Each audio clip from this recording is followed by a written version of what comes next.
Hello there. I'm your imaginary friend.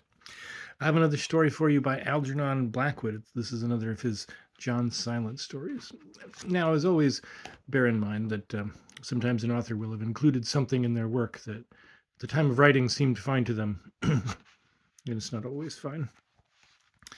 This is Case 3, The Nemesis of Fire, Part 1.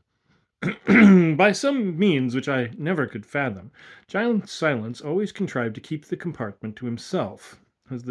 As the train had a clear run of 2 hours before the first stop, there was ample time to go over the preliminary facts of the case. He had telephoned to me that very morning, and even through the disguise of the miles of wire, the thrill of incalculable adventure had sounded in his voice.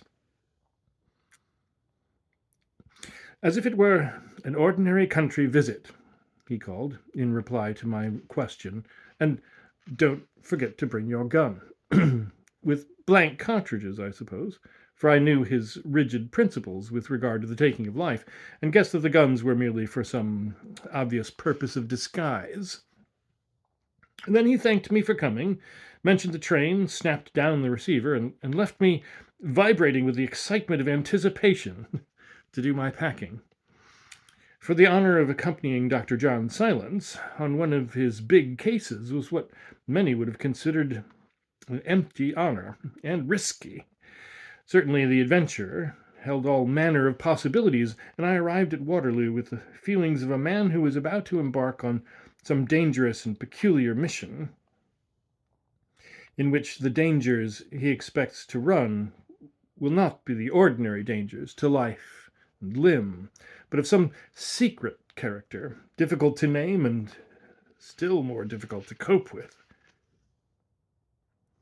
The manor house has a high sound, he told me as we sat with our feet up and talked, but I believe it is little more than an overgrown farmhouse in the desolate heather country beyond excuse me. And its owner, Colonel Ragg, a retired soldier with a taste for books, lives there practically alone, I understand, with an elderly invalid sister. So you need not look forward to a lively visit, unless the case provides some excitement of its own, which is likely. By way of reply, he handed me a letter marked private. It was dated a week ago and signed, "Yours faithfully, Horace Ragg." He heard of me, you see, through Captain Anderson, the doctor explained modestly, as though his fame were not almost worldwide. You remember that Indian obsession case? I read the letter. Why it should have been marked private was difficult to understand. It was very brief, direct, and to the point. It referred by way of introduction to Captain Anderson, and then stated quite simply that the writer needed help of a peculiar kind and asked for a personal interview. A morning interview, since it was impossible for him to be absent from the house at night. The letter was dignified even to the point of abruptness, and it is difficult to explain how it managed to convey to me the impression of a strong man, shaken and perplexed. Perhaps the restraint of the wording and the mystery of the affair had something to do with it, and the reference to the Anderson case, the horror of which lay still vivid in my memory, may have touched the sense of something rather ominous and alarming. But whatever the cause, there was no doubt that an impression of serious peril rose somehow out of that white paper with the few lines of firm writing, and the spirit of a deep uneasiness ran between the words, and reached the mind without any visible form of expression. "And when you saw him?" I asked, returning the letter as the train rushed clattering noisily through Clapham Junction. "I've not seen him," was the reply. "The man's mind was charged to the brim when he wrote that, full of vivid mental pictures. Notice the restraint of it. For the main character of his case, psychometry could be depended upon, and the scrap of paper his hand has touched is sufficient to give to another mind, a sensitive and sympathetic mind, a clear mental picture of what is going on. I think I have a very sound general idea of his problem." "So there may be excitement after all?" John Silence waited a moment before he replied. "Something very serious is amiss there," he said gravely at length. Someone, not himself, I gather, has been meddling with a rather dangerous kind of gunpowder. So, yes, there may be excitement, as you put it. And my duties? I asked with a decidedly growing interest. Remember, I am your assistant. Behave like an intelligent, confidential secretary. Observe everything without seeming to. Say nothing, nothing that means anything. Be present at all interviews. I may ask a good deal of you, for if my impressions are correct, this is... He broke off suddenly. But I won't tell you my impressions yet, he resumed after a moment's thought. Just watch and listen as the case proceeds. Form your own impressions and cultivate your intuitions. We come as ordinary visitors, of course, he added, a twinkle showing for an instant in his eye. Hence the guns. Though disappointed not to hear more, I recognized the wisdom of his words, and knew how valueless my impressions would be once the powerful suggestion of having heard his own lay behind them. I likewise reflected that intuition joined to a sense of humor was of more use to a man than double the quantity of mere brains, as such. Before putting the letter away, however, he handed it back, telling me to place it against my forehead for a few moments, and then describe any pictures that came spontaneously into my mind. Don't deliberately look for anything. Just imagine you see the inside of the eyelid and wait for pictures that rise against its dark screen. I followed his instructions, making my mind as nearly blank as possible.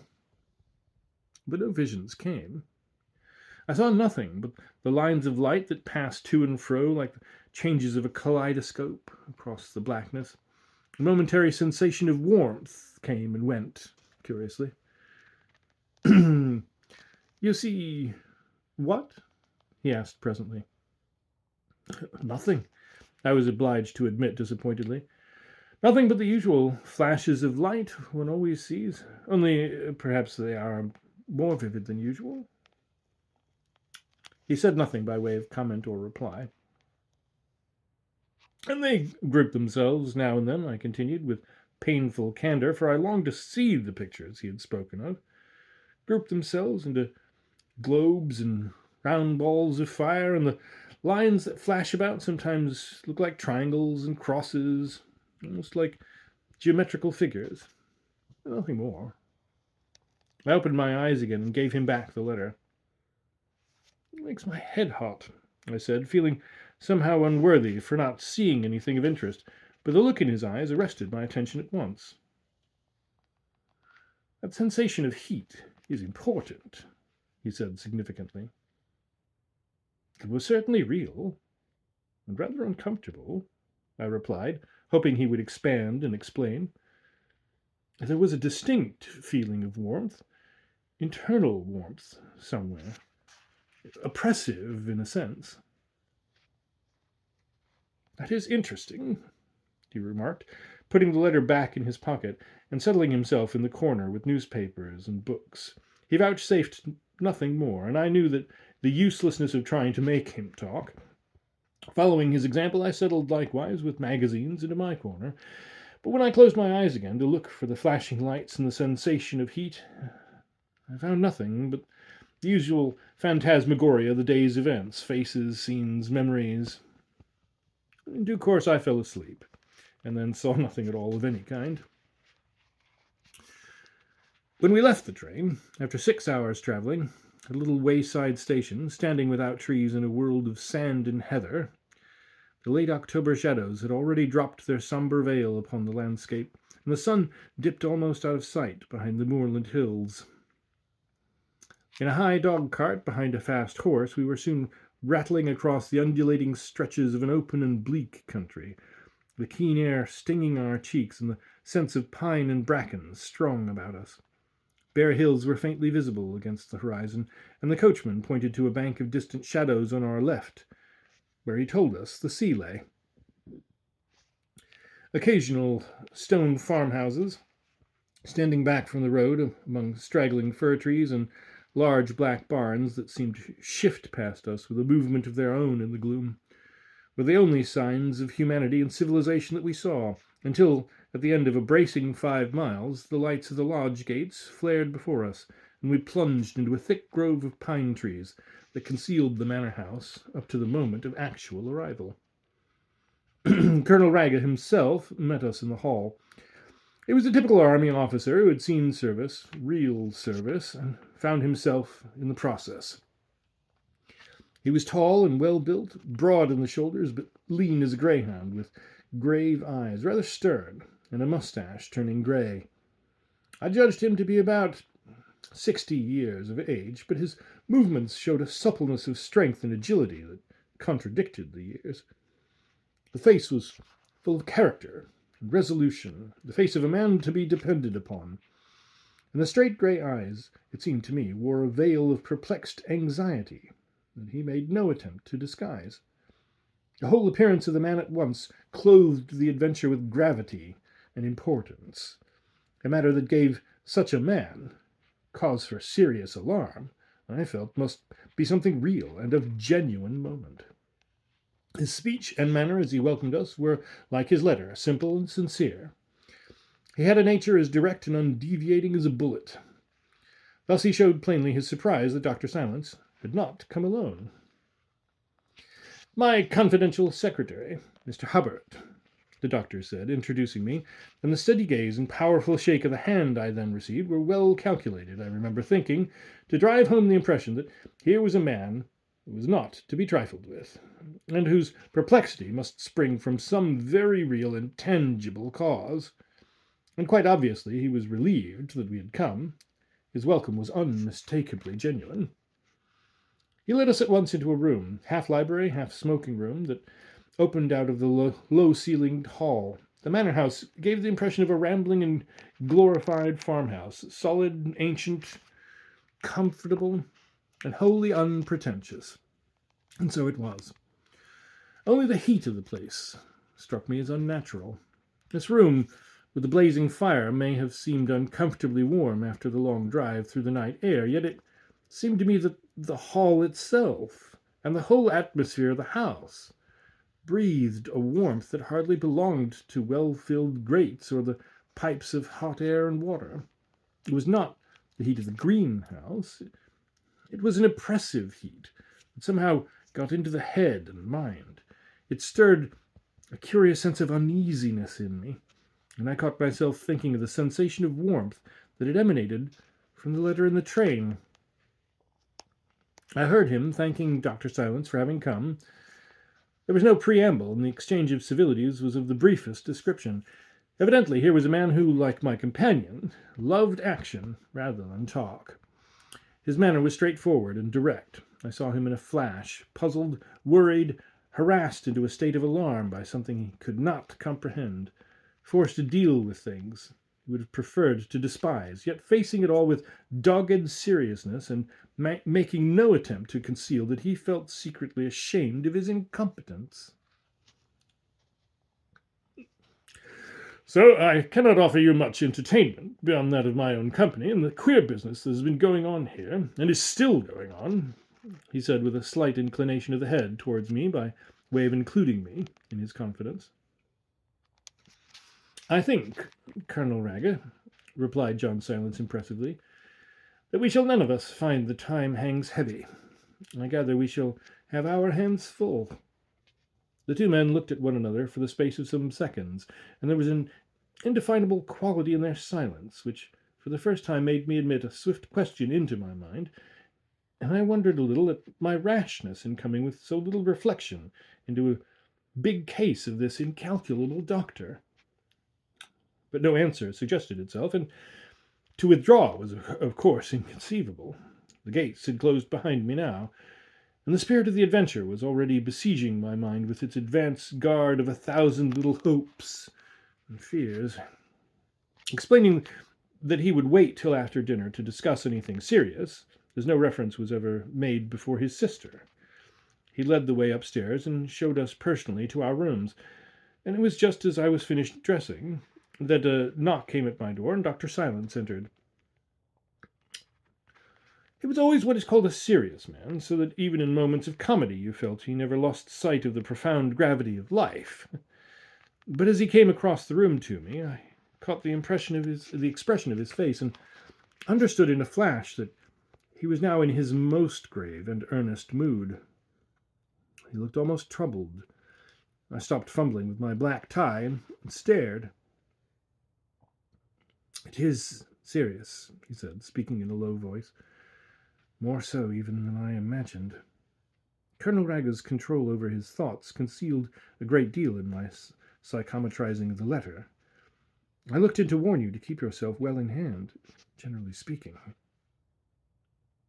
"Haunted house?" I asked, conscious of a distinct shiver down my back, but he smiled gravely at the question. "Haunted house of life, more likely," he replied, and a look came into his eyes which I had only seen there when a human soul was in the toils and he was thick in the fight of rescue. He was stirred in the deeps. "Colonel Raga or the sister?" I asked hurriedly, for the gong was sounding. "Neither directly," he said from the door. "Something far older, something very, very remote indeed. This thing has to do with the ages, unless I am mistaken greatly, the ages on which the mists of memory have long lain undisturbed." He came across the floor very quickly, with a finger on his lips, looking at me with a peculiar searchingness of gaze. Are you aware yet of anything odd here?" he asked in a whisper. "Anything you cannot quite define? For instance, tell me, Hubbard, for I want to know all your impressions. They may help me." I shook my head, avoiding his gaze, for there was something in the eyes that scared me a little. But he was so in earnest that I set my mind keenly searching. "Nothing yet," I replied truthfully, wishing I could confess to a real emotion. "Nothing but the strange heat of the place." He gave a little jump forward in my direction. "The heat again, that's it," he exclaimed, as though glad of my corroboration.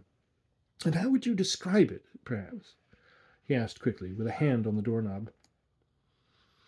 "It doesn't seem like ordinary physical heat," I said, casting about in my thoughts for a definition. "More like a mental heat," he interrupted. "A glowing of thought and desire.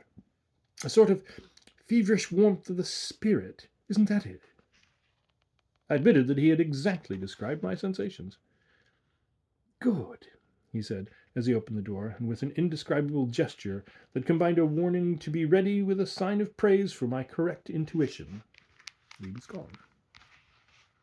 I hurried after him, and found the two men waiting for me in front of the fire. "To warn you," our host was saying as I came in, "that my sister, whom you will meet at dinner, is not aware of the real object of your visit. She's under the impression that we are interested in the same line of study, folklore, and that your researches have led to my seeking acquaintance. She comes to dinner in her chair, you know. It'll be a great pleasure to her to meet you both. We have few visitors." So that on entering the dining room, we were prepared to find Miss Raggett already at her place, seated in a sort of bath chair. She was vivacious and a charming old lady, with smiling expression and bright eyes, and she chatted all through dinner with unfailing spontaneity. She had that face unlined and fresh that some people carry through life from the cradle to the grave. Her smooth, plump cheeks were all pink and white, and her hair, still dark, was divided into two glossy and sleek halves on either side of a careful parting. She wore gold-rimmed glasses, and at her throat was a large scarab of green jasper that made a very handsome brooch. Her brother and Dr. Silence talked little, so that most of the conversation was carried on between herself and me, and she told me a great deal about the history of the old house, most of which I fear I listened to with but half an ear. "And when Cromwell stayed here," she babbled on, "he occupied the very rooms upstairs that used to be mine. But my brother thinks it's safer for me to sleep on the ground floor now, in case of fire. And this sentence has stayed in my memory, only because of the sudden way her brother interrupted her and instantly led the conversation on to another topic. The passing reference to fire seemed to have disturbed him, and thenceforward he directed the talk himself. It was difficult to believe that this lively and animated old lady, sitting beside me and talking so eagerly and taking so eager an interest in the affairs of life, was practically, we understood, without the use of her lower limbs, and that her whole existence for years had been passed between the sofa, the bed, and the bath chair in which she chatted so naturally at the dinner table. She made no allusion to her affliction until the dessert was reached, and then, touching a bell, she made us a witty little speech about leaving us like time on noiseless feet, and was wheeled out of the room by the butler and carried off to her apartments at the other end of the house. And the rest of us were not long in following suit, for Dr. Silence and myself were quite as eager to learn the nature of our errand as our host was to impart it to us. He led us down a long flagged passage to a room at the very end of the house, a room provided with double doors and windows, I saw, heavily shuttered. Books lined the walls on every side, and a large desk in the box window was piled up with volumes, some open, some shut, and some showing scraps of paper stuck between the leaves, and all smothered in a general cataract of untidy foolscap and loose half-sheets. "My study and workroom," explained Colonel Raga with a delightful touch of innocent pride, and as though he were a very serious scholar. He placed armchairs for us round the fire. "Here," he added significantly, "we shall be safe from interruption and can talk securely." During dinner, the manner of the doctor had been all that was natural and spontaneous, though it was impossible for me, knowing him as I did, not to be aware that he was subconsciously very keenly alert, and already receiving upon the ultra-sensitive surface of his mind various and vivid impressions. And there was now something in the gravity of his face, as well as in the significant tone of Colonel Raga's speech, and something, too, in the fact that we three were shut away in this private chamber, about to listen to things probably strange, and certainly mysterious. Something in all this that touched my imagination sharply, and sent an undeniable thrill along my nerves. Taking the chair indicated by my host, I lit my cigar and waited for the opening of the attack, fully conscious that we were now too far gone in the adventure to admit of withdrawal, and wondering a little anxiously where it was going to lead. What I expected precisely, it's hard to say. Nothing definite, perhaps, only the sudden change was dramatic. A few hours before, the prosaic atmosphere of Piccadilly was about me, and now I was sitting in a secret chamber of this remote old building, waiting to hear an account of things that held possibly the genuine heart of terror. I thought of the dreary moors and hills outside, and the dark pine copses sighing in the wind of night. I remembered my companion's singular words up in my bedroom before dinner. Then I turned and noted carefully the stern countenance of the colonel as he faced us and lit his big black cigar before speaking. The threshold of an adventure, I reflected as I waited for the first words, is always the most thrilling moment, until the climax comes. But Colonel Rag hesitated, mentally, a long time before he began. He talked briefly of our journey, the weather, the country, and other comparatively trivial topics, while he sought about in his mind for an appropriate entry into the subject that was uppermost in the thoughts of all of us. The fact was, he found it a difficult matter to speak of at all, and it was Dr. Silence who finally showed him the way over the hedge. "Mr. Hubbard will take a few notes when you're ready. You won't object?" he suggested. "I can give my undivided attention in this way." "By all means," turning to reach some of the loose sheets on the writing table and glancing at me. He still hesitated a little, I thought. "The fact is," he said apologetically, "I wondered if it was quite fair to trouble you so soon. The daylight might suit you better to hear what I have to tell. Your sleep, I mean, might be less disturbed, perhaps." "I appreciate your thoughtfulness," John Silence replied with his gentle smile, taking command as it were, from that moment. But really, we are both quite immune. There's nothing, I think, that could prevent either of us sleeping, except an outbreak of fire, or some such very physical disturbance. Colonel Raga raised his eyes and looked fixedly at him. This reference to an outbreak of fire I felt sure was made with a purpose. It certainly had the desired effect of removing from our host's manner the last signs of hesitancy. "Forgive me," he said. "Of course, I know nothing of your methods in matters of this kind, so perhaps you would like me to begin at once and give you an outline of the situation." Dr. Silence bowed his agreement. "I can then take my precautions accordingly," he said calmly. The soldier looked up for a moment, as though not quite gather the meaning of these words, but he made no further comment and turned at once to tackle a subject on which he evidently talked with diffidence and unwillingness. "It's also utterly out of my line of things," he began, puffing out clouds of cigar smoke between his words. "And there's so little to tell with any real evidence behind it, and it's almost impossible to make a consecutive story for you. It's the total cumulative effect that is so disquieting." He chose his words with care, as though determined not to travel one hair's breadth beyond the truth. "I came into this place 20 years ago, when my elder brother died," he continued, "but could not afford to live here then. My sister, whom you met at dinner, kept house for him till the end, and during all these years, while I was seeing service abroad, she had an eye to the place, for we never got a satisfactory tenant, and saw that it was not allowed to go to ruin. I myself took possession, however, only a year ago.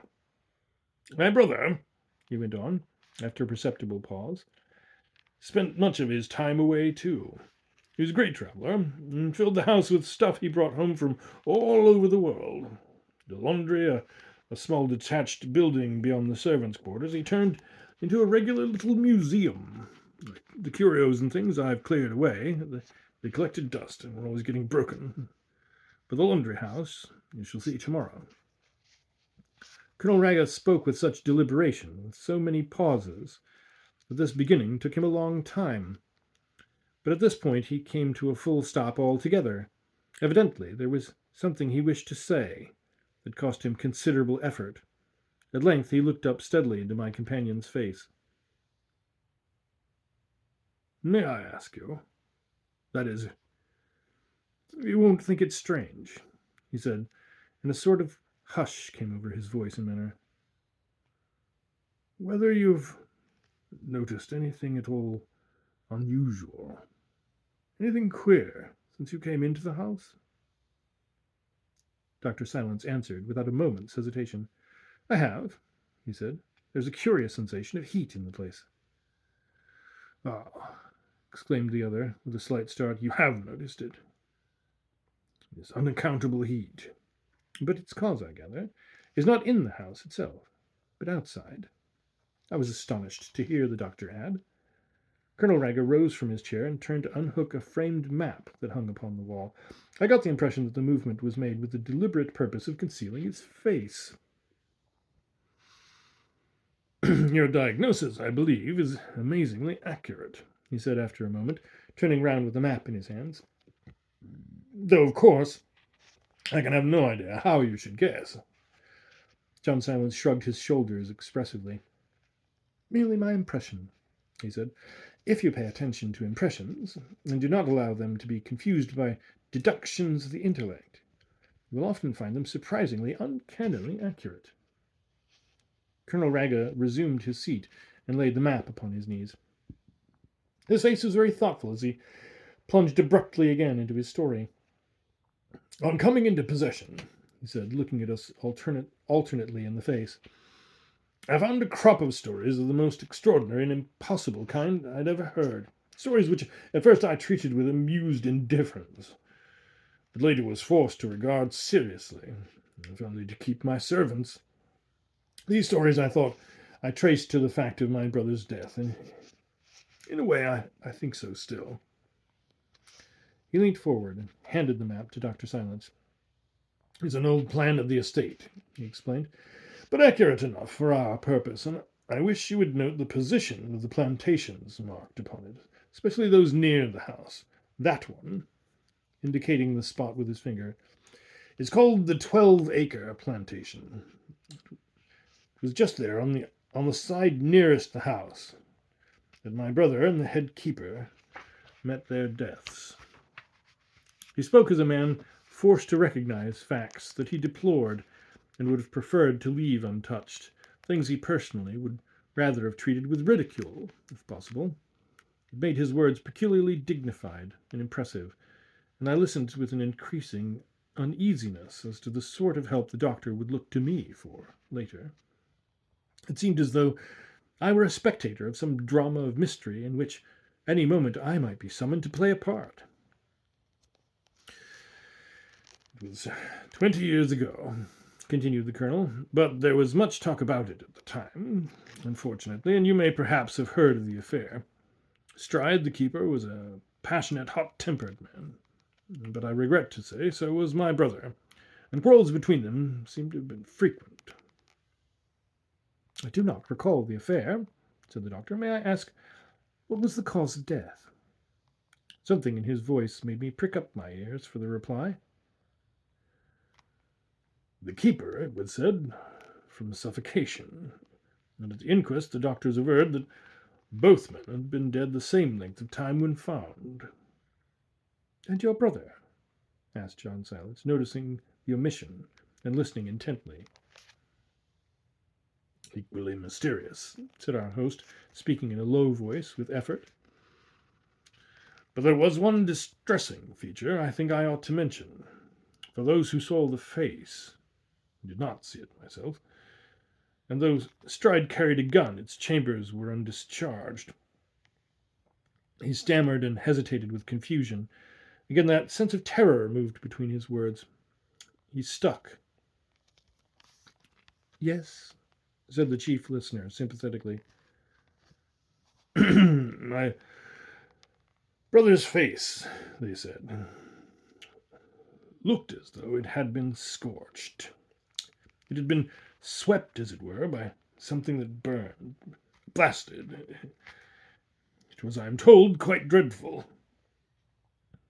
The bodies were found lying side by side, faces downward, both pointing away from the wood, as though they'd been in the act of running, and not more than a dozen yards from its edge. Dr. Silence made no comment. He appeared to be studying the map attentively. I did not see the face, myself, repeated the other, his manner somehow expressing the sense of awe he contrived to keep out of his voice. But my sister, unfortunately, did. And her present state I believe to be entirely due to the shock it gave to her nerves. She never can be brought to refer to it, naturally. And I am even inclined to think that the memory has mercifully been permitted to vanish from her mind. But she spoke of it at the time as a face swept by flame, blasted. John Silence looked up from his contemplation of the map, but with the air of one who wished to listen, not to speak. And presently Colonel Rago went on with his account. He stood on the mat, his broad shoulders hiding most of the mantelpiece. They all centered about this particular plantation, these stories. That was to be expected, for the people here are as superstitious as Irish peasantry. Though I made one or two examples among them to stop the foolish talk, it had no effect. New versions came to my ears every week. You may imagine how little good dismissals did. I tell you that the servants dismissed themselves. It was not the house servants, but the men who worked on the estate outside. The keepers gave notice one after another, none of them with any reason I could accept. The foresters refused to enter the wood, and the beaters to beat in it. Word flew all over the countryside. The 12-acre plantation was a place to be avoided day or night. There came a point, the colonel went on, now well in his swing, when I felt compelled to make investigations on my own. I could not kill the thing by ignoring it, so I collected and analyzed the stories at first hand. This 12-acre wood, you will see by the map, comes rather near the home. Its lower end, if you will look, almost touches the end of the back lawn, as I will show you tomorrow, and its dense growth of pines forms the chief protection the house enjoys from the east winds that blow up from the sea. And in olden days, before my brother interfered with it and frightened all the game away, it was one of the best pheasant coverts in the whole state. And what form, if I may ask, did this interference take? Asked Dr. Silence. In detail, I cannot tell you, for I do not know, except that I understand it was the subject of his frequent differences with the head keeper. But during the last 2 years of his life, when he gave up traveling and settled down here, he took a special interest in this wood, and for some unaccountable reason began to build a low stone wall around it. This wall was never finished, but you shall see the ruins tomorrow in the daylight. As the result of your investigations, these stories, I mean, the doctor broke in, anxious to keep him to the main issues. Yes, I'm coming to that, he said slowly. But the wood first, for this wood out of which they grew like mushrooms has nothing in any way peculiar about it. It's very thickly grown and rises to a clearer part in the center, a sort of mound, where there's a circle of large boulders, old druid stones, I'm told. In another place there's a small pond. There's nothing distinctive about it that I could mention, just an ordinary pine wood, a very ordinary pine wood. Only the trees are a bit twisted in the trunks, some of them, and very dense. Nothing more. The stories, well, none of them had anything to do with my poor brother or the keeper, as you might have expected. And they were all odd. Such odd things, I mean, to invent or imagine. I never could make out how these people got such notions into their heads. He paused a moment to relight his cigar. There's no regular path through it, he resumed, puffing vigorously, but the fields round it are constantly used, and one of the gardeners, whose cottage lies over that way, declared he often saw moving lights in it at night, and luminous shapes like globes of fire over the tops of the trees, skimming and floating and making a soft hissing sound. Most of them said that, in fact. And another man saw shapes flitting in and out among the trees, things that were neither men nor animals, and all faintly luminous. No one even pretended to see human forms, always queer, huge things they could not properly describe. Sometimes the whole wood was lit up, and one fellow, he's still here, you shall see him, has a most circumstantial yarn about having seen great stars lying on the ground round the edge of the wood at regular intervals. What kind of stars? Put in John Silence sharply, in a sudden way that made me start. Oh, I don't know quite. Ordinary stars, I think he said, only very large and apparently blazing as though the ground was alight. He was too terrified to go close and examine, and he's never seen them since. He stooped and stirred the fire into a welcome blaze, welcome for its blaze of light rather than for its heat. In the room there was already a strange, pervading sensation of warmth that was oppressive in its effect and far from comforting. Of course, he went on, straightening up again on the mat, this was all commonplace enough, this seeing lights and figures at night. Most of these fellows drink, and imagination and terror between them may account for almost anything. But others saw things in broad daylight. One of the woodmen, a sober, respectable man, took the short-cut home to his midday meal, swore he was followed the whole length of the wood by something that never showed itself, but dodged from tree to tree, always keeping out of sight, yet solid enough to make the branches sway and the twigs snap on the ground. And it made a noise, he declared, but really... The speaker stopped and gave a short laugh. It's too absurd. Please, insisted the doctor, for it is these small details that give me the best clues always. made a crackling noise, he said, like a bonfire. Those were his very words, like the crackling of a bonfire, finished the soldier, with a repetition of his short laugh.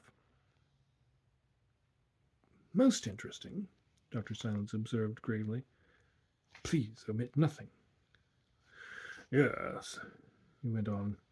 And it was soon after the fires began, the fires in the wood.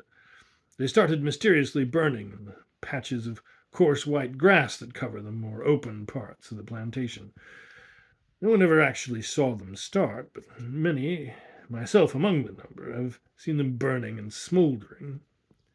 They're always small and circular in shape, and for all the world like a picnic fire. The headkeeper has a dozen explanations, from sparks flying out of the house chimneys to the sunlight focusing through a dewdrop. None of them, I must admit, convince me as being in the least likely or probable. The most singular, I consider, most singular, these mysterious fires, and I am glad to say that they come only at rather long intervals and never seem to spread. But the keeper had other queer stories as well, and about things that are verifiable. He declared that no life ever willingly entered the plantation, more that no life existed in it at all. No birds nested in the trees or flew into their shade.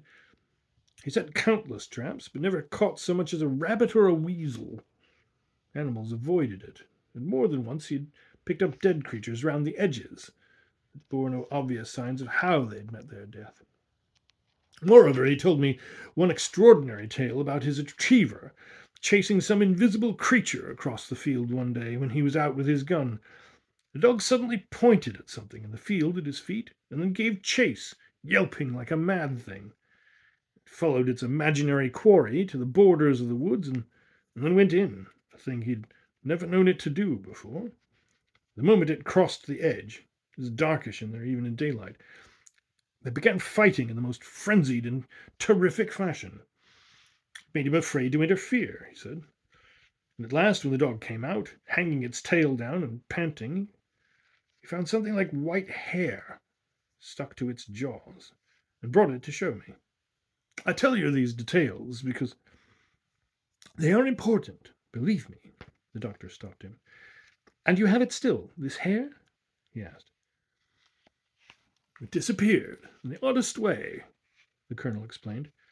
It was curious-looking stuff, something like asbestos, and I sent it to be analyzed by the local chemist. But either the man got wind of its origin, or else he didn't like the look of it for some reason, because he returned it to me and said it was neither animal, vegetable, nor mineral, so far as he could make out, and he didn't wish to have anything to do with it. I put it away in paper, but a week later, on opening the package, it was gone. The stories are simply endless. I could tell you hundreds, all on the same lines. And personal experiences of your own, Colonel Ragg? Asked John Silence earnestly, his manner showing the greatest possible interest and sympathy. The soldier gave an almost imperceptible start. He looked distinctly uncomfortable. Nothing, I think, he said slowly. Nothing I should like to rely on. I mean, nothing I have the right to speak of, perhaps, yet. His mouth closed with a snap. Dr. Silence, after waiting a little to see if he would add to his reply, did not seek to press him on the point. Well, he resumed presently, and as though he would speak contemptuously, yet dared not, this sort of thing has gone on at intervals ever since. It spreads like wildfire, of course, mysterious chatter of this kind, and people began trespassing all over the estate, coming to see the wood and making themselves a general nuisance. Notices of man-traps and spring guns only seem to increase their persistence, and think of it, he snorted. Some local research society actually wrote and asked permission for one of their members to spend a night in the woods. Bolder fools who didn't write for leave came and took away bits of bark from the trees and gave them to clairvoyants, who invented in their turn a further batch of tales. Simply no end to it all. Most distressing and annoying, I can well believe, interposed the doctor. Then, suddenly, the phenomena ceased as mysteriously as they'd begun, and the interest flagged. The tales stopped, people got interested in something else. It all seemed to die out. This was last July. I can tell you exactly, for I've kept a diary, more or less, of what happened. Ah. But now, quite recently, within the past 3 weeks, it has all revived again with a rush, with a kind of furious attack, so to speak. It has really become unbearable. You may imagine what it means in the general state of affairs when I say that the possibility of leaving has occurred to me. Incendiarism? Suggested Dr. Silence, half under his breath, but not so low that Colonel Ragged did not hear him. By Jove, sir, you took the very words out of my mouth, exclaimed the astonished man, glancing from the doctor to me and from me to the doctor, and rattling the money in his pocket as though some explanation of my friend's divining powers would be found that way. It is only that you are thinking very vividly, the doctor said quietly, and your thoughts form pictures in my mind before you utter them. It's merely a little elementary thought-reading. His intention, I saw, was not to perplex the good man, but to impress him with his powers so as to ensure obedience later. Good Lord, I had no idea. He did not finish the sentence, and dived again abruptly into his narrative. I did not see anything myself, I must admit, but the stories of independent eyewitnesses were to the effect that lines of light like streams of thin fire moved through the wood, and sometimes were seen to shoot out precisely as flames might shoot out in the direction of this house. There, he explained in a louder voice that made me jump, pointing with a thick finger to the map, where the westerly fringe of the plantation comes up to the end of the lower lawn in the back of the house, where it links on to those dark patches which are laurel shrubberies, running right up to the back premises. That's where these lights were seen. They passed from the wood to the shrubberies, and in this way reached the house itself, like silent rockets, one man described them, rapid as lightning and exceedingly bright.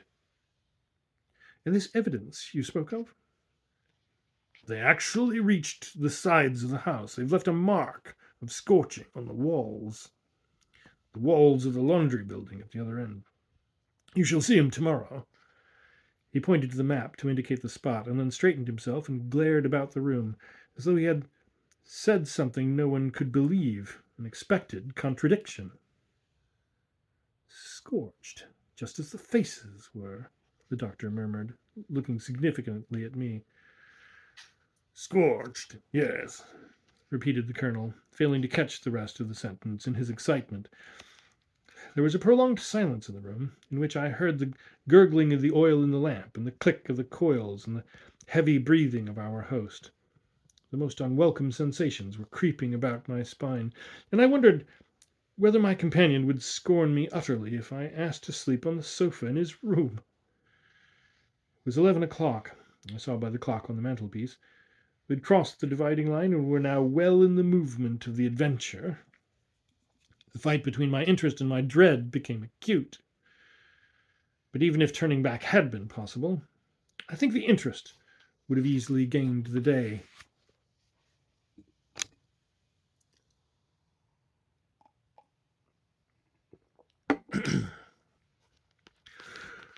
I have enemies, of course, I heard the colonel's rough voice break into the pause presently, and have discharged a number of servants. It's not that, put in John Silence briefly. You think not? In a sense, I'm glad, and yet there are some things that can be met and dealt with. He left this sentence unfinished, and looked down at the floor with an expression of grim severity that betrayed a momentary glimpse of character. This fighting man loathed and abhorred the thought of an enemy he could not see and come to grips with. Presently he moved over and sat down in the chair between us. Something like a sigh escaped him. Dr. Silence said nothing. My sister, of course, is kept in ignorance, as far as possible, of all this, he said disconnectedly, as if talking to himself. even if she knew, she would find matter-of-fact explanations. And I wish I could. Sure they exist. There came then an interval in the conversation. It was very significant. It did not seem a real pause, or the silence real silence, for both men continued to think so rapidly and strongly that one almost imagined their thoughts clothed themselves in words in the air of the room. I was more than a little keyed up with the strange excitement of all I had heard, but what stimulated my nerves more than anything else was the obvious fact that the doctor was clearly upon the trail of discovery. In his mind, at that moment, I believe, he had already solved the nature of this perplexing psychical problem. His face was like a mask, and he employed the absolute minimum of gesture and words. All his energies were directed inwards, and by those incalculable methods and processes he had mastered with such infinite patience and study, I felt sure he was already in touch with the forces behind these singular phenomena, and laying his deep plans for bringing them into the open, and then effectively dealing with them. Colonel Raga, meanwhile, grew more and more fidgety. From time to time he turned towards my companion as though about to speak, yet always changing his mind at the last moment. Once he went over and opened the door suddenly, apparently to see if anyone were listening at the keyhole, for he disappeared a moment between the two doors, and I then heard him open the outer one. He stood there for some seconds and made a noise as though he were sniffing the air like a dog. Then he closed both doors cautiously and came back to the fireplace. A strange excitement seemed growing upon him. Evidently he was trying to make up his mind to say something, but he found it difficult to say.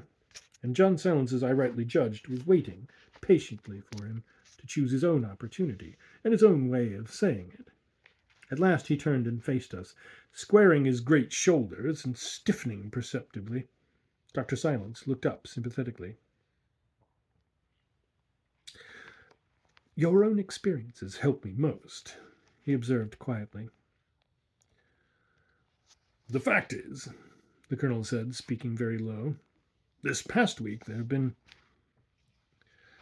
outbreaks of fire in the house itself. 3 separate outbreaks, and all in my sister's room." "Yes," the doctor said, as if this was just what he had expected to hear. "Utterly unaccountable, all of them," added the other, and then sat down. I began to understand something of the reason of his excitement.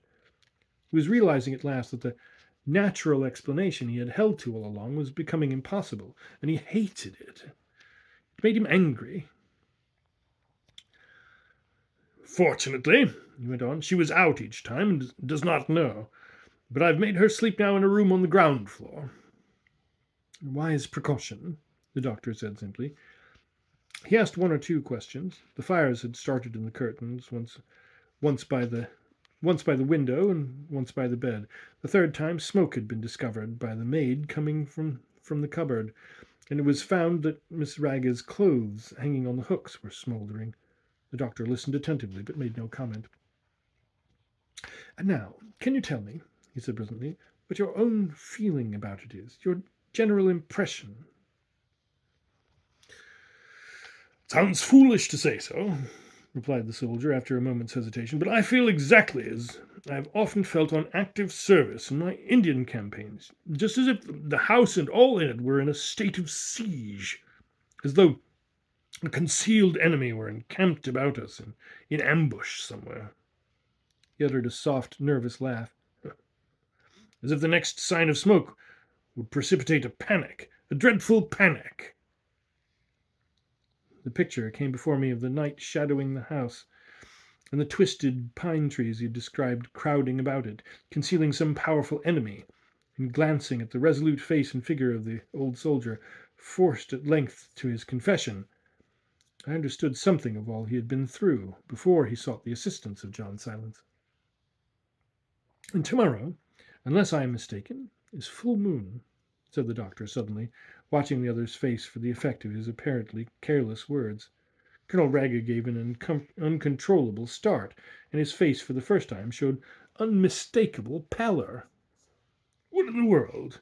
he began, his lip quivering. "Only that I'm beginning to see light in this extraordinary affair," returned the other calmly. "That if my theory is correct, each month, when the moon is at the full, should witness an increase in the activity of the phenomenon."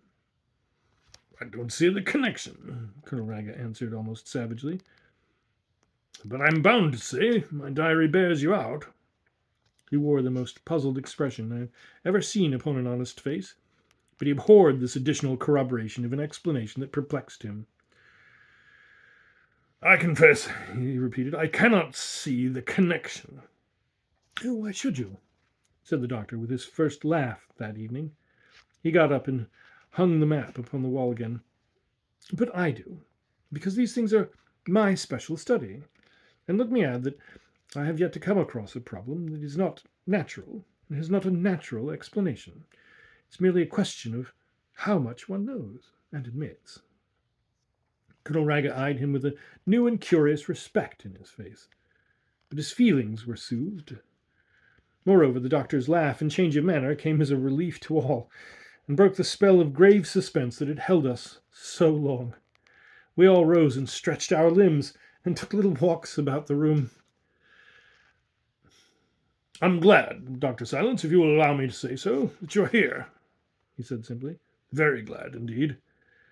And now I fear I've kept you both up very late," with a glance to include me, "for you must be tired and ready for your beds. I've told you all there is to tell," he added, "and tomorrow you must feel perfectly free to take any steps you think necessary." The end was abrupt, yet natural, for there was nothing more to say, and neither of these men talked for mere talking's sake. Out in the cold and chilly hall he lit our candles and took us upstairs. The house was at rest, and still everyone asleep. We moved softly. Through the windows on the stairs we saw the moonlight falling across the lawn, throwing deep shadows. The nearer pine trees were just visible in the distance, a wall of impenetrable blackness. Our host came for a moment to our rooms to see that we had everything. He pointed to a coil of strong rope lying beside the window, fastened to the wall by means of an iron ring. Evidently, it had been recently put in. "I don't think we shall need it," Dr. Silence said with a smile.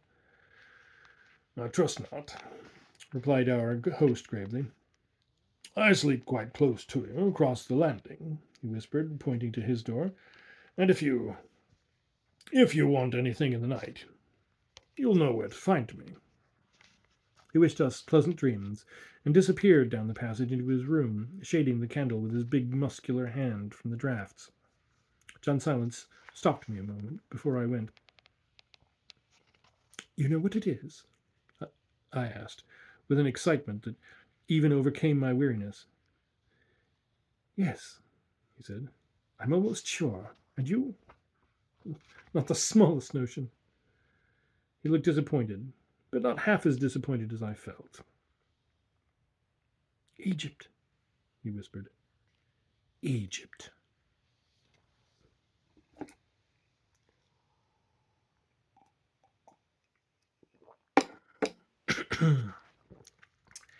Part 2.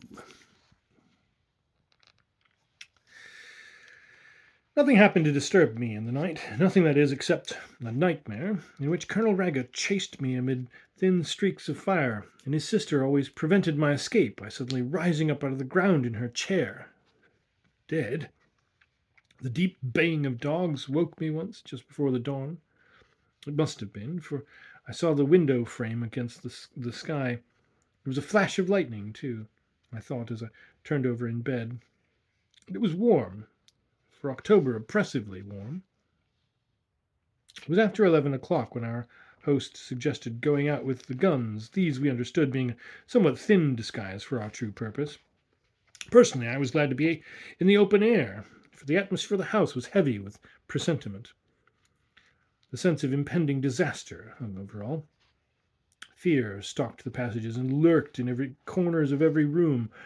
It was a house haunted, but really haunted, not by some vague shadow of the dead, but by a definite, though incalculable influence. It was actively alive and dangerous. At the least smell of smoke, the entire household quivered, An odor of burning, I was convinced, would paralyze all the inmates. For the servants, though professedly ignorant by the master's unspoken orders, yet shared the common dread. And the hideous uncertainty, joined with this display of so spiteful and calculated a spirit of malignity, provided a kind of black doom that draped not only the walls, but also the minds of the people living within them. Only the bright and cheerful vision of old Mrs. Ragged being pushed about the house in her noiseless chair, chatting and nodding briskly to everyone she met, prevented us from giving way entirely to the depression which governed the majority.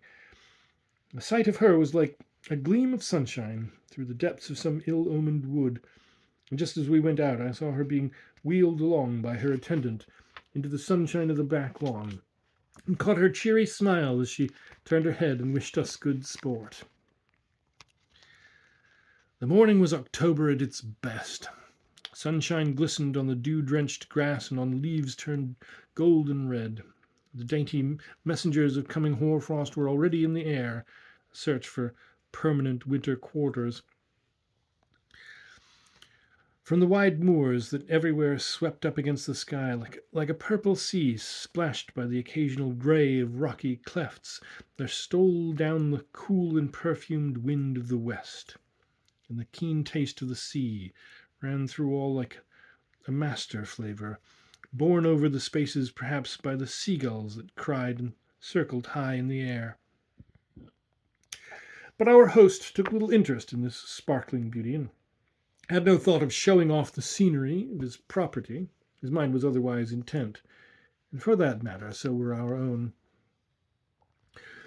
"Those bleak moors and hills stretch unbroken for hours," he said, with a sweep of the hand, "and over there, some 4 miles, pointing in another direction, lies a bay, a long, swampy inlet of the sea, haunted by myriads of seabirds.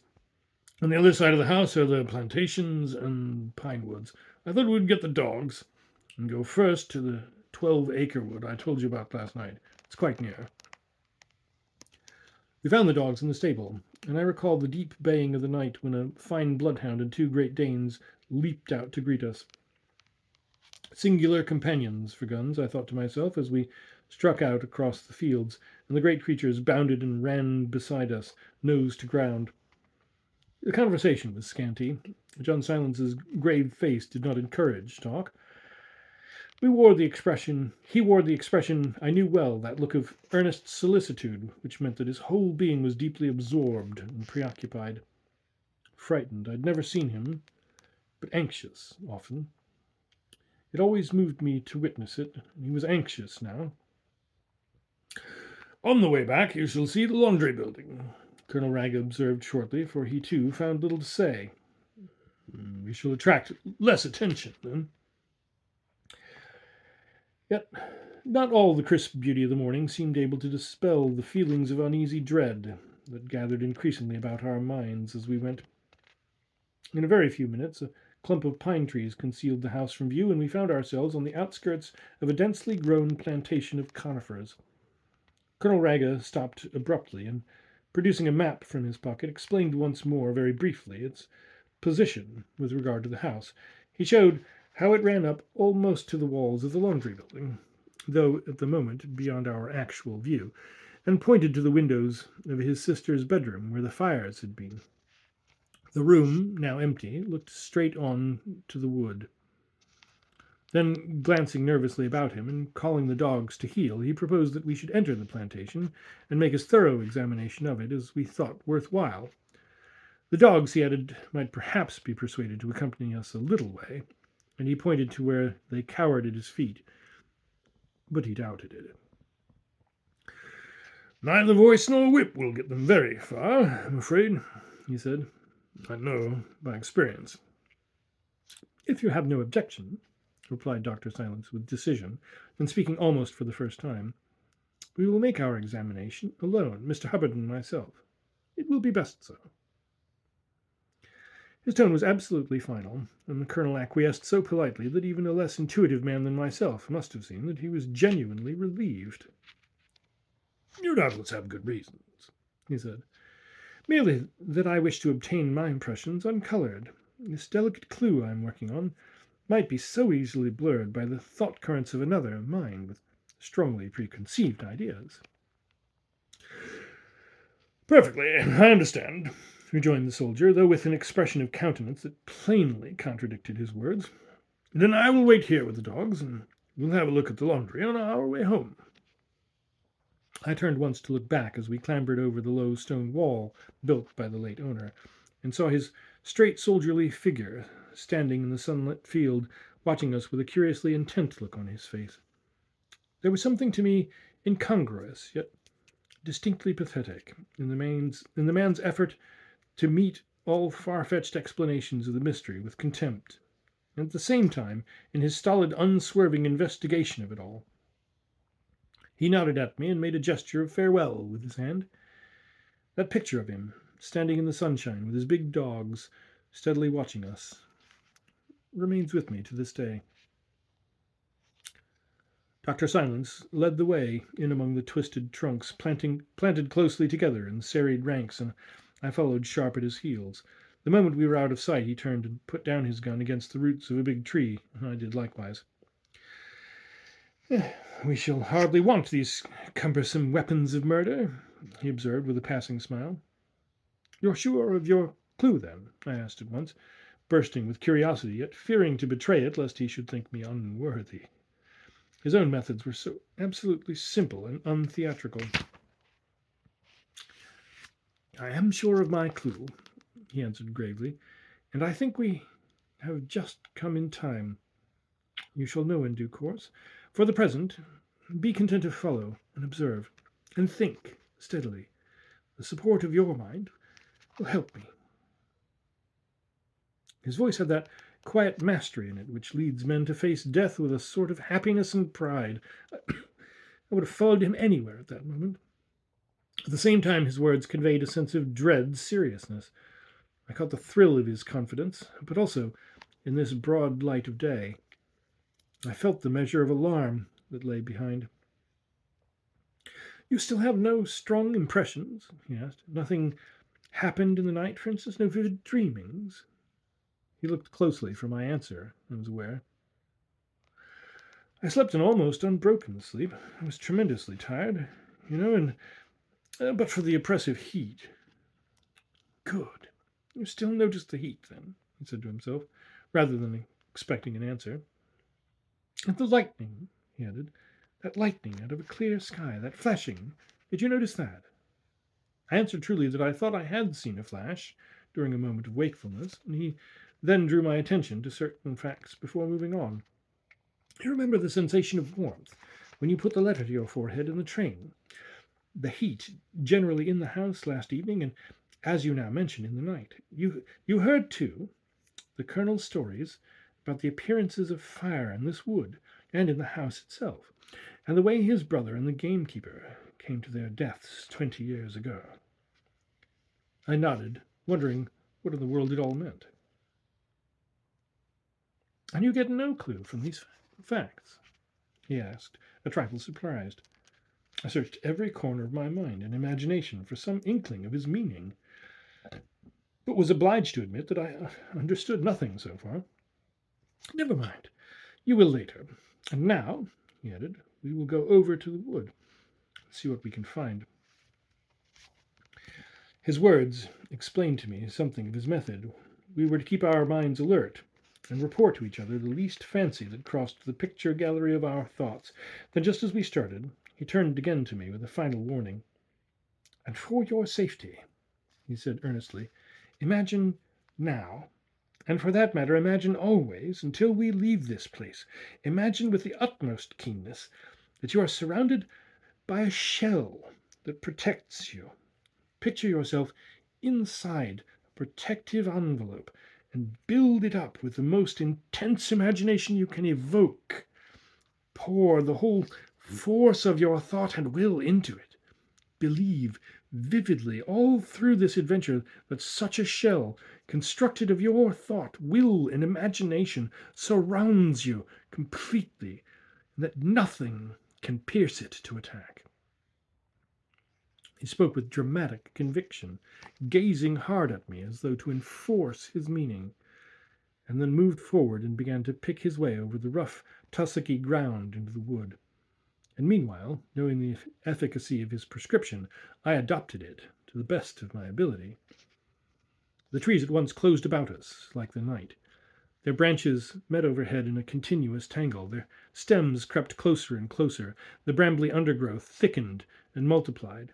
We tore our trousers, scratched our hands, and our eyes filled with fine dust that made it most difficult to avoid the clinging, prickly network of branches and creepers. Coarse white grass that caught at our feet like string grew here and there in patches. It crowned the lumps of peaty growth that stuck up like human heads, fantastically dressed, thrusting up at us out of the ground with crests of dead hair. We stumbled and floundered among them. It was hard going, and I could well conceive it impossible to find a way at all in the night time. We jumped, when possible, from tussock to tussock, and it seemed as though we were springing among heads on a battlefield. This dead white grass concealed eyes that turned to stare as we passed. Here and there the sunlight shot in with vivid spots of white light, dazzling the sight, but only making the surrounding gloom deeper by contrast. And on 2 occasions we passed dark circular places in the grass where fires had eaten their mark and left a ring of ashes. Dr. Silence pointed to them, but without comment and without pausing, and the sight of them woke in me a singular realization of the dread that lay so far only just out of sight in this adventure. It was exhausting work and heavy going. We kept close together. The warmth, too, was extraordinary. Yet it did not seem the warmth of the body due to violent exertion, but rather an inner heat of the mind that laid glowing hands of fire upon the heart and set the brain in a kind of steady blaze. When my companion found himself too far in advance, he waited for me to come up.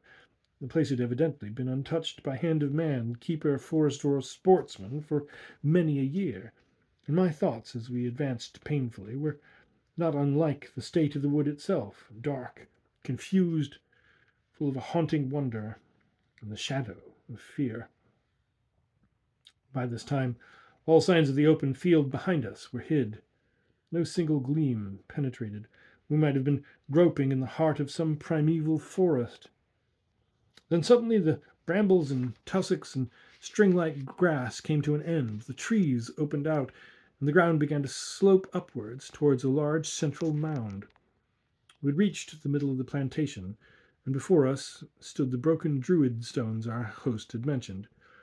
We walked easily up the little hill between the sparser stems, and resting upon one of the ivy-covered boulders, looked round upon a comparatively open space, as large, perhaps, as a small London square.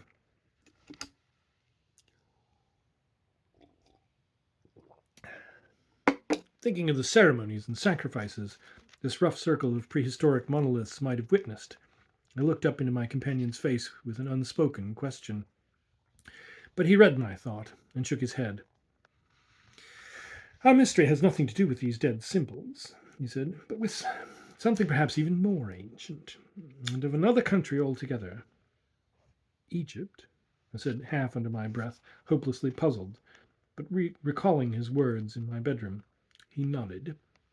Mentally, I still floundered, but he seemed intensely preoccupied, and it was no time for asking questions.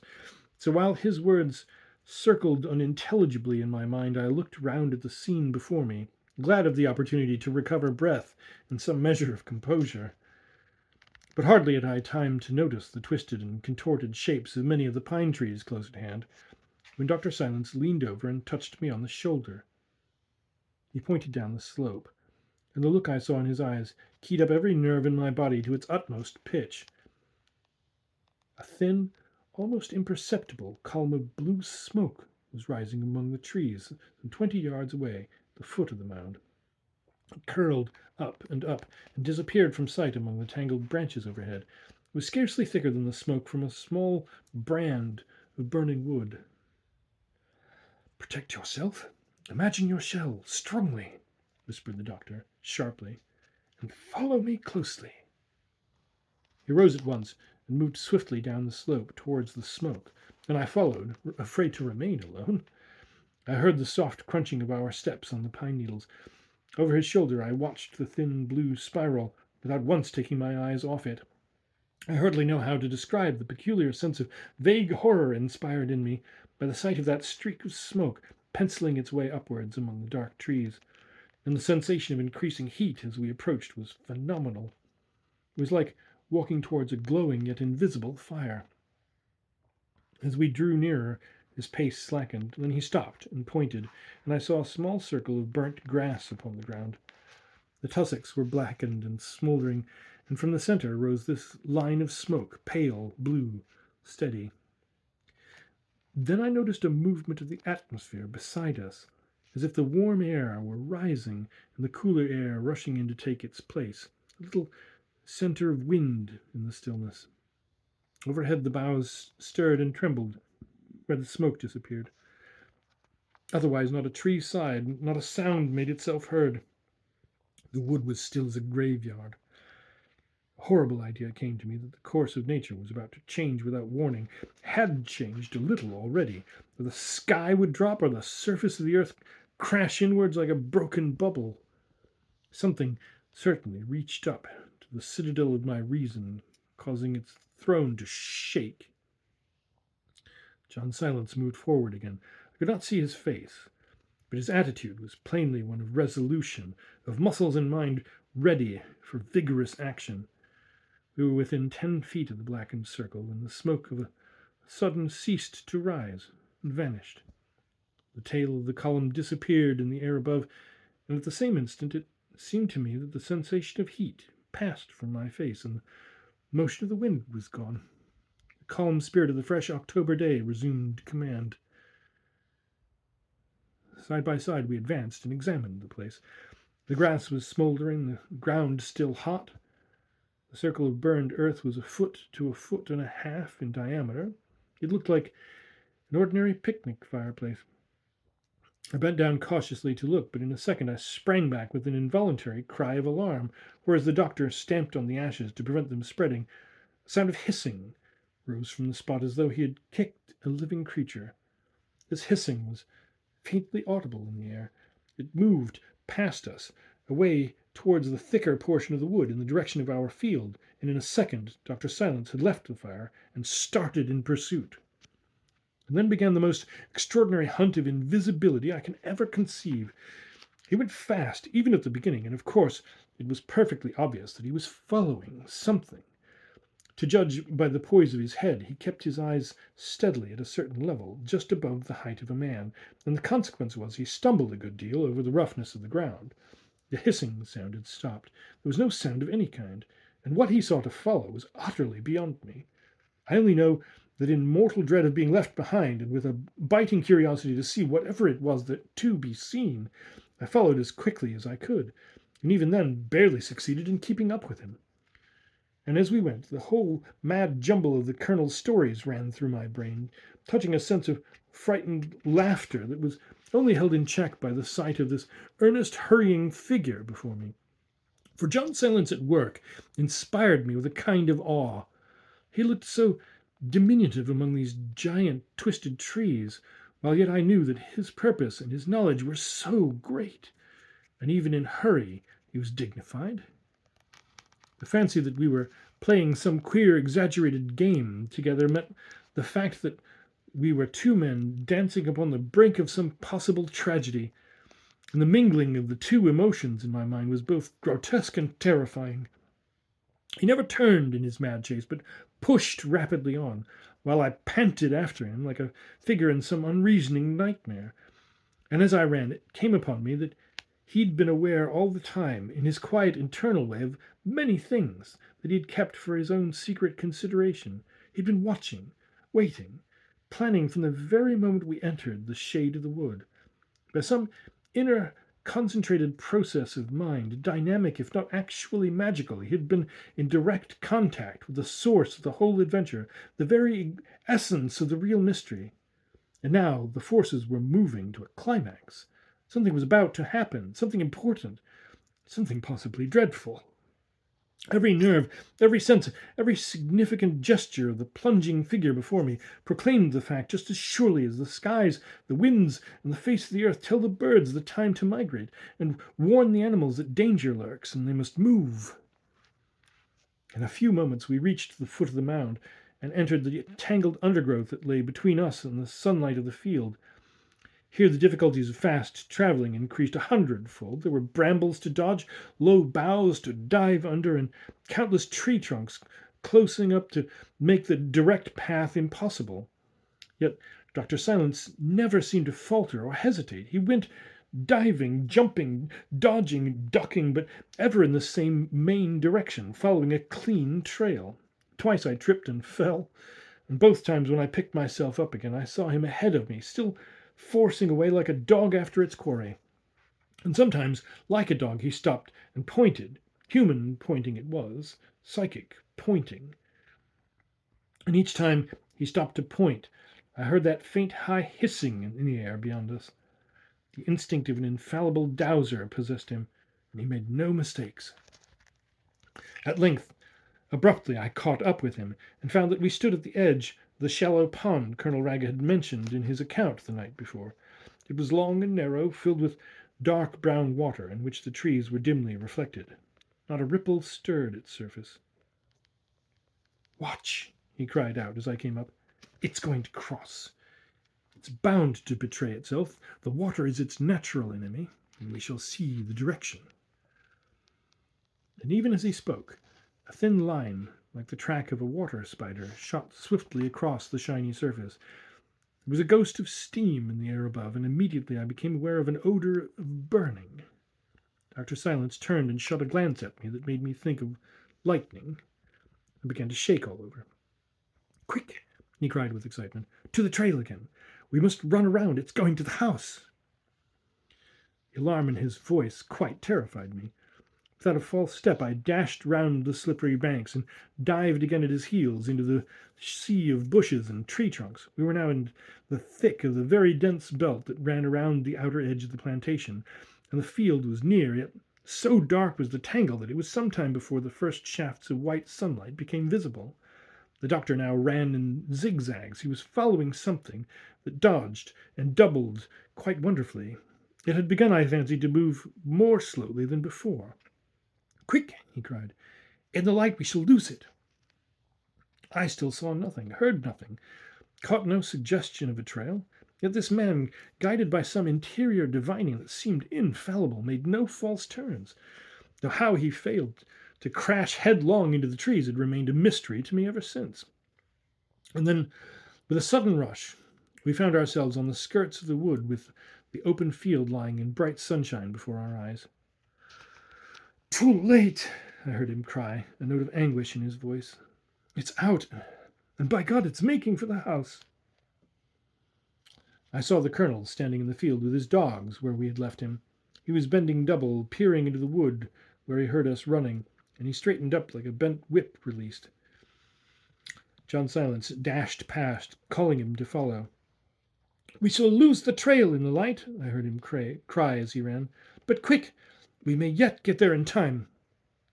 That wild rush across the open field, with the dogs at our heels, leaping and barking, and the elderly colonel behind us, running as though for his life. Shall I ever forget it?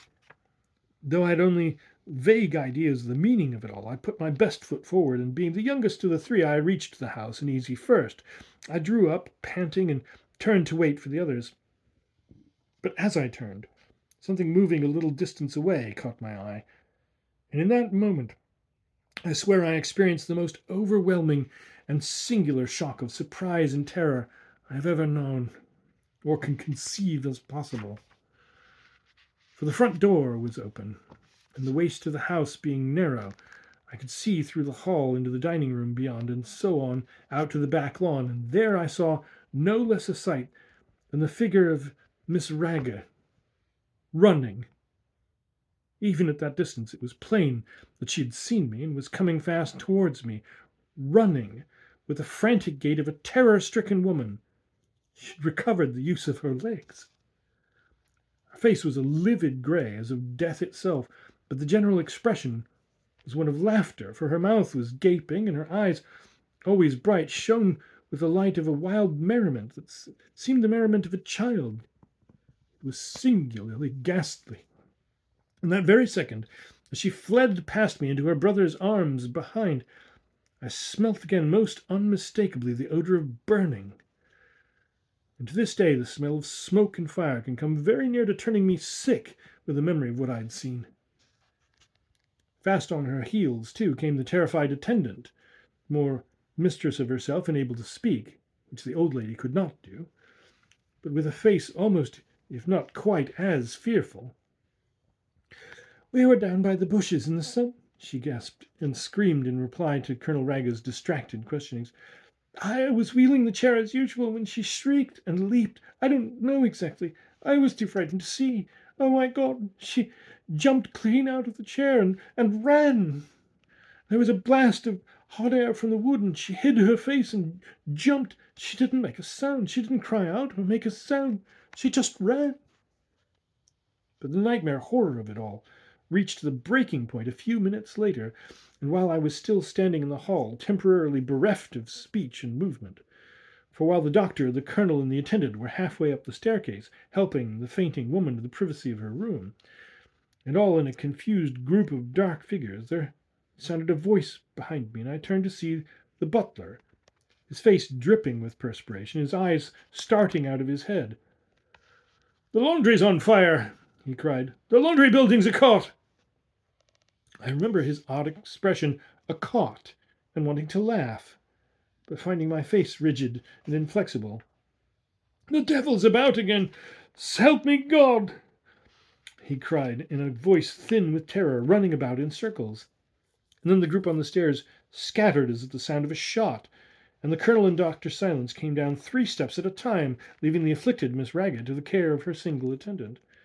We were out across the front lawn in a moment, and round the corner of the house, the colonel leading, Silence and I at his heels, and the portly butler puffing some distance in the rear, getting more and more mixed in his addresses to God and the devil.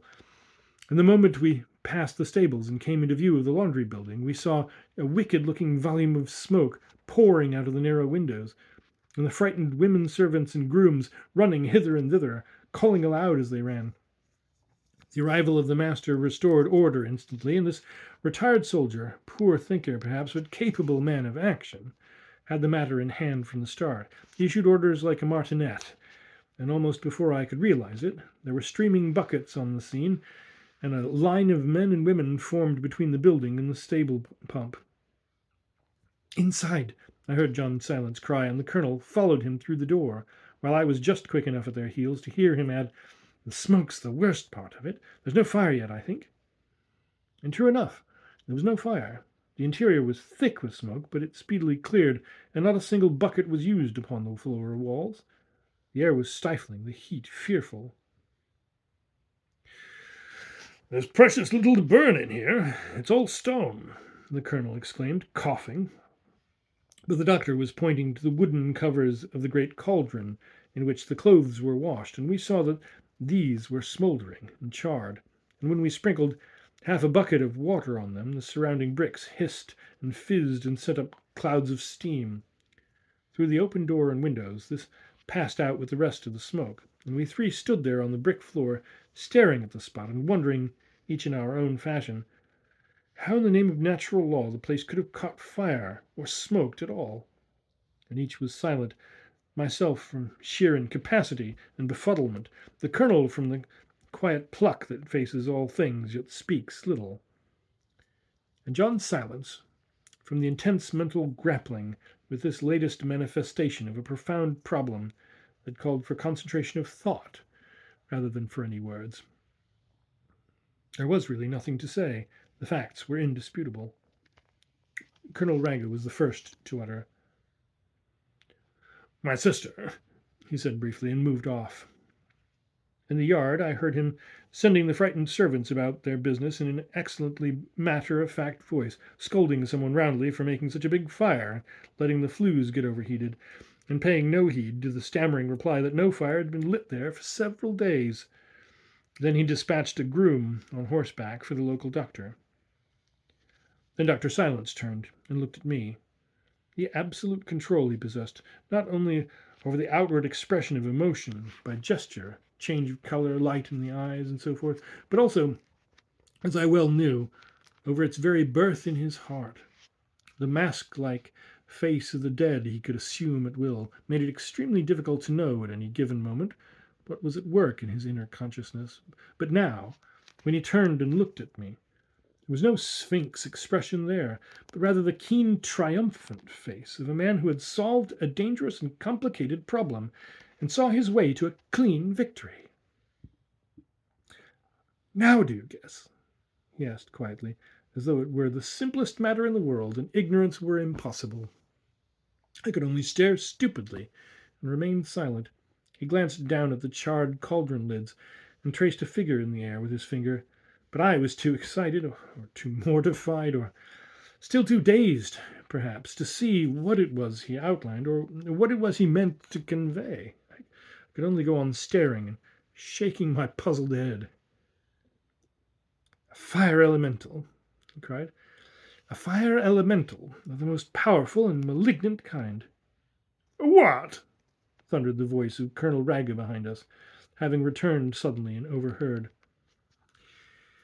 "It's a fire elemental," repeated Dr. Silence more calmly, but with a note of triumph in his voice that he could not keep out.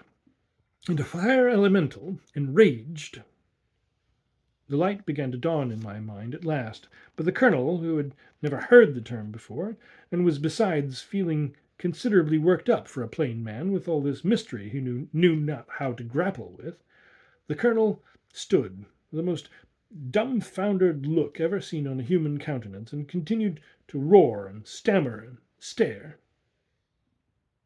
"Why," he began, savage with the desire to find something visible he could fight, "why in the name of all the blazes—" and then stopped as John Silence moved up and took his arm.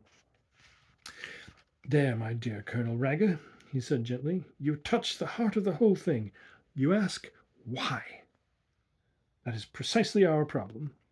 He held the soldier's eyes firmly with his own. "And that, too, I think, we shall soon know. Come, let us talk over a plan of action. That room with the double doors, perhaps." The word action calmed him a little, and he led the way, without further speech, back into the house, and down the long stone passage to the room where we had heard his stories on the night of our arrival. I understood from the doctor's glance that my presence would not make the interview easier for our host, and I went upstairs to my own room, shaking.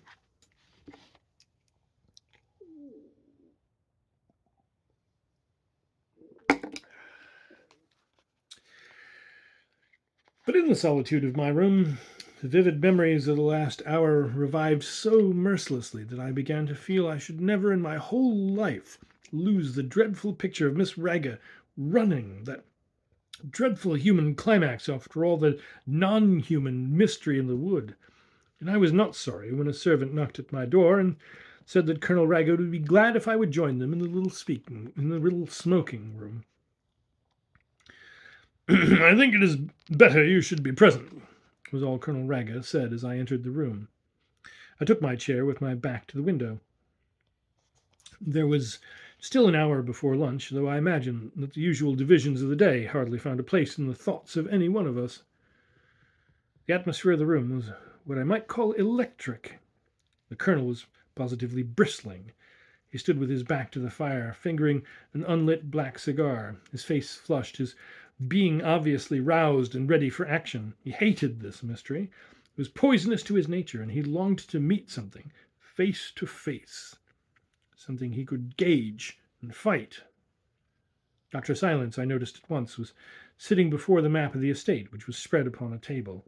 I knew by his expression the state of his mind. He was in the thick of it all, knew it, delighted in it, and was working at high pressure. He recognized my presence with a lifted eyelid, and the flash of the eye, contrasted with his stillness and composure, told me volumes.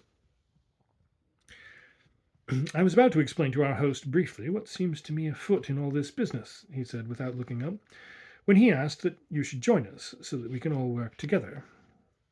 And while signifying my assent, I caught myself wondering what quality it was in the calm speech of this undemonstrative man that was so full of power, so charged with a strange virile personality behind it, and that seemed to inspire us with his own confidence, as by a process of radiation.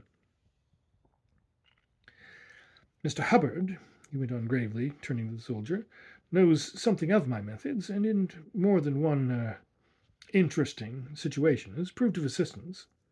What we want now, and here he suddenly got up and took his place on the mat beside the colonel and looked hard at him, is men who have self-control, who are sure of themselves, whose minds at the critical moment will emit positive forces instead of the wavering and uncertain currents due to negative feelings, due, for instance, to fear. He looked at us each in turn. Colonel Raga moved his feet farther apart and squared his shoulders, and I felt guilty but said nothing, conscious that my latent store of courage was being deliberately hauled to the front. He was winding me up like a clock. So that, in what is yet to come, continued our leader, each of us will contribute his share of power and ensure success for my plan. I'm not afraid of anything I can see, said the colonel bluntly. I'm ready, I heard myself say, as if it were automatically, for anything, and then added, feeling the declaration was lamely insufficient, and everything. Dr. Silence left the mat and began walking to and fro about the room. Both hands plunged deep into the pockets of his shooting jacket. Tremendous vitality streamed from him. I never took my eyes off the small, moving figure. Small, yes, and yet somehow making me think of a giant plotting the destruction of worlds. And his manner was gentle as always, soothing almost, and his words uttered quietly, without emphasis or emotion. Most of what he said was addressed, though not too obviously, to the colonel. The violence of this sudden attack, he said softly, pacing to and fro beneath the bookcase at the end of the room, is due, of course, partly to the fact that tonight the moon is at the full.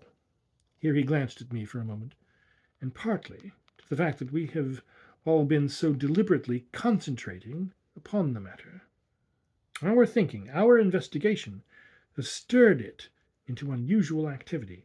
I mean that the intelligent force behind these manifestations has realized that someone is busied about its destruction, and it is now on the defensive. More, it is aggressive. But it? What is it? Began the soldier, fuming. What, in the name of all that's dreadful, is a fire elemental? I cannot give you at this moment, replied Dr. Silence, turning to him, but undisturbed by the interruption, a lecture on the nature and history of magic, but can only say that an elemental is the active force behind the elements, whether earth, air, water, or fire. It is impersonal in its essential nature, but can be focused, personified, ensouled, so to say, by those who know how, by magicians, if you will, for certain purposes of their own, much in the same way that steam and electricity can be harnessed by the practical man of this century. Alone, these blind elemental energies can accomplish little, but governed and directed by the trained will of a powerful manipulator, they may become potent activities for good or evil. They are the basis of all magic, and it is the motive behind them that constitutes the magic black or white. They can be the vehicles of curses or of blessings, for a curse is nothing more than the thought of a violent will perpetuated. And in such cases like this, the conscious directing will of the mind that is using the elemental stands always behind the phenomenon. You think that my brother, broke in the colonel aghast, has nothing whatever to do with it, directly. The fire elemental that has here been tormenting you and your household was sent upon its mission long before you or your family or your ancestors or even the nation you belong to, unless I'm much mistaken, was even in existence. We will come to that a little later. After the experiment I propose to make, we shall be more positive. At present, I can only say We have to deal now not only with the phenomenon of attacking fire merely, but with the vindictive and enraged intelligence that is directing it from behind the scenes. Vindictive and enraged. He repeated the words. That explains, began Colonel Raga, seeking furiously for some words he could not find quickly enough. Much, said John Silence with a gesture to restrain him. He stopped a moment in the middle of his walk, and a deep silence came down over the little room.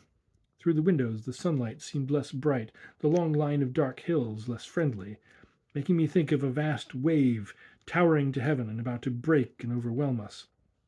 Something formidable had crept into the world about us, for undoubtedly there was a disquieting thought, holding terror as well as awe, in the picture his words conjured up, the conception of a human will reaching its deathless hand, spiteful and destructive, down through the ages to strike the living and afflict the innocent. But what is its object? Burst out the soldier, unable to restrain himself longer in the silence. Why does it come from that plantation, and why should it attack us, or anyone in particular? Questions began to pour from him in a stream. All in good time, the doctor answered quietly, having let him run on for several minutes. But I must first discover positively what or who it is that directs this particular fire elemental, and to do that, we must first, he spoke with slow deliberation, seek to capture, to confine by visibility, to limit its sphere in a concrete form. Good heavens almighty! Exclaimed the soldier, mixing his words in his unfeigned surprise. Quite so, pursued the other calmly, for in so doing I think we can release it from the purpose that binds it, restore it to its normal condition of latent fire, and also, he lowered his voice perceptibly, also discover the face and form of the being that ensouls it. The man behind the gun, cried the colonel, beginning to understand something and leaning forward so as not to miss a single syllable. I mean that in the last resort, before it returns to the womb of potential fire, it will probably assume the face and figure of its director, of the man of magical knowledge who originally bound it with his incantations and sent it forth upon its mission of centuries. The soldier sat down and gasped openly, in his face breathing hard, but it was a very subdued voice that framed the question. And how do you propose to make it visible? How capture and confine it? What do you mean, Dr. John Silence? By furnishing it with the materials for a form, by the process of materialization simply. Once limited by dimensions, it will become slow, heavy, visible. We can then dissipate it. Invisible fire, you see, is dangerous and incalculable. Locked up in a form, we can perhaps manage it. We must betray it to its death. And this material, we asked in the same breath, though I think I had already guessed. Not pleasant, but effective, came the quiet reply. The exhalations of freshly spilled blood. Not human blood, cried Colonel Raga, starting up from his chair with a voice like an explosion. I thought his eyes would start from their sockets. The face of Dr. Silence relaxed in spite of himself, and his spontaneous little laugh brought a welcome, though momentary, relief. The days of human sacrifice, I hope, will never come again, he explained. Animal blood will answer the purpose, and we can make the experiment as pleasant as possible. Only the blood must be freshly spilled and strong with the vital emanations that attract this peculiar class of elemental creature. Perhaps if some pig on the estate is ready for market. He turned to hide a smile, but the passing touch of comedy found no echo in the mind of our host, who did not understand how to change quickly from one emotion to another. Clearly he was debating many things laboriously in his honest brain, but in the end, the earnestness and scientific disinterestedness of the doctor whose influence over him was already very great, won the day, and he presently looked up more calmly and observed shortly that he thought perhaps the matter could be arranged. There are other and pleasanter methods, Dr. Silence went on to explain, but they require time and preparation, and things have gone much too far, in my opinion, to admit of delay, and the process need cause you no distress. We sit round the bowl and await results, nothing more. The emanations of blood, which, as Levi says, is the first incarnation of the universal fluid, furnish the materials out of which the creature of discarnate life, spirits, if you prefer, can fashion themselves a temporary appearance. The process is old and lies at the root of all blood sacrifice. It was known to the priests of Baal, and it is known to the modern ecstasy dancers who cut themselves to produce objective phantoms who dance with them.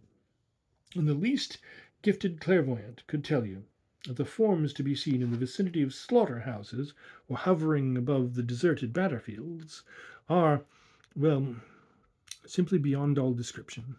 I do not mean, he added, noticing the uneasy fidgeting of his host, that anything in our laundry experiment need appear to terrify us, for this case seems a comparatively simple one, and it is only the vindictive character of the intelligence directing this fire elemental that causes anxiety and makes for personal danger. "It is curious," said the colonel, with a sudden rush of words, drawing a deep breath and as though speaking of things distasteful to him, "that during my years among the hill tribes of northern India, I personally came across instances of the sacrifices of blood to certain deities being stopped suddenly, and all manner of disasters happening until they were resumed. Fires broke out in the huts and even on the clothes of the natives, and I admit I've read, in the course of my studies," he made a gesture toward his books and heavily laden table, "of the Yazidis of Syria, invoking phantoms by means of cutting their bodies with knives during their whirling dances, enormous globes of fire which turned into monstrous and terrible forms. I remember accounts somewhere, too, of how the emaciated forms and pallid countenances of the spectres that appeared to the Emperor Julian claimed to be the true immortals, and told him to renew the sacrifices of blood, for the fumes of which, since the establishment of Christianity, they had been pining. These were in reality the phantoms evoked by the rites of blood." Both Dr. Silence and myself listened in amazement, for this sudden speech was so unexpected, and betrayed so much more knowledge than we had either of us suspected in the old soldier. "Then perhaps you have read, too," said the doctor, "how the cosmic deities of savage races, elemental in their nature, have been kept alive through many ages by these blood rites?" "No," he answered, "that is new to me." "In any case," Dr. Silence added, "I am glad you are not wholly unfamiliar with the subject, for you will now bring more sympathy and therefore more help to our experiment. But of course, in this case, we only want the blood to tempt the creature from its lair and enclose it in a form." I quite understand.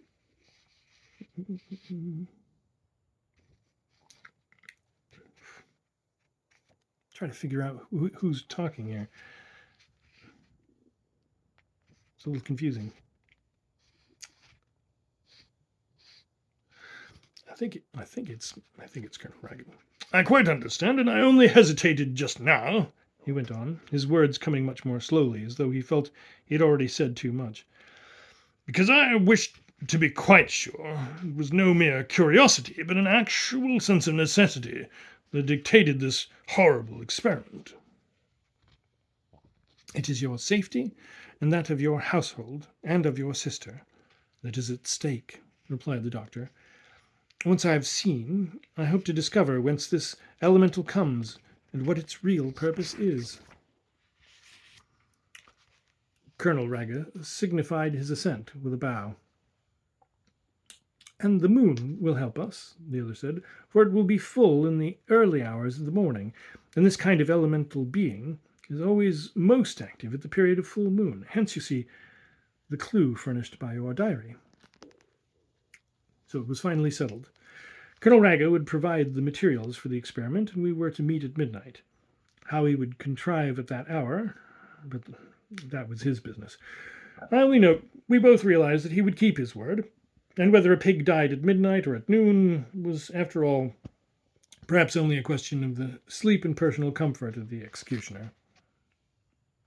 Tonight, then, in the laundry, said Dr. Silence finally, to clinch the plan, we three alone, and at midnight, when the household is asleep, and we shall be free from disturbance. He exchanged significant glances with our host, who at that moment was called away by the announcement that the family doctor had arrived and was ready to see him in his sister's room. For the remainder of the afternoon, John Silence disappeared. I had my suspicions that he made a secret visit to the plantation and also to the laundry building, but in any case we saw nothing of him, and he kept strictly to himself. He was preparing for the night, I felt sure, but the nature of his preparations I could only guess. There was movement in his room, I heard, and an odor like incense hung about the door, and knowing that he regarded rites as the vehicles of energies, my guesses were probably not far wrong. Colonel Raga, too, remained absent the greater part of the afternoon, and deeply afflicted, and scarcely left his sister's bedside. But in response to my inquiry, when we met for a moment at tea-time, he told me that although she had moments of attempted speech, her talk was quite incoherent and hysterical. She was still quite unable to explain the nature of what she had seen. The doctor, he said, feared she had recovered the use of her limbs, only to lose that of her memory, and perhaps even of her mind. Then the recovery of her legs, I trust, may be permanent, at any rate. I ventured, finding it difficult to know what sympathy to offer, and he replied with a curious short laugh, "Oh, yes, about that there can be no doubt whatever." Yet it was due merely to the chance of my overhearing a fragment of conversation, unwillingly, of course, that a little further light was thrown upon the state to which the old lady actually lay. For as I came out of my room, it happened that Colonel Raga and the doctor were going downstairs together, and their words floated up to my ears before I could make my presence known by so much as a cough. "Then you must find a way," the doctor was saying with decision, "for I cannot insist too strongly upon that, and at all costs she must be kept quiet. These attempts to go out must be prevented, if necessary by force. This desire to visit some wood or other she keeps talking about is, of course, hysterical in nature. It cannot be permitted for a moment." "It shall not be permitted," I heard the soldier reply, as they reached the hall below. "It has impressed her mind for some reason," the doctor went on, by way evidently of soothing explanation, and then the distance made it impossible for me to hear more. At dinner, Dr. Silence was still absent, on the public plea of a headache, and though food was sent to his room, I am inclined to believe he did not touch it, but spent the entire time fasting. We retired early, desiring that the household should do likewise, and I must confess that at 10 o'clock, when I bid my host a temporary good night, and sought my room to make what mental preparation I could, I realized in no very pleasant fashion that it was a singular and formidable assignation, this midnight meeting in the laundry building, and that there were moments in every adventure of life when a wise man, and one who knew his own limitations, owed it to his dignity to withdraw discreetly. And but for the character of our leader, I probably should have then and there offered the best excuse I could think of, and have allowed myself quietly to fall asleep and wait for an exciting story in the morning of what had happened. But with a man like John Silence, such a lapse was out of the question. And I sat before my fire, counting the minutes, and doing everything I could think of to fortify my resolution and fasten my will at the point where I could be reasonably sure that my self-control would hold against all attacks of men, devils, or elementals. It's a long story, and I'm getting a little tired. I'll finish it the next time.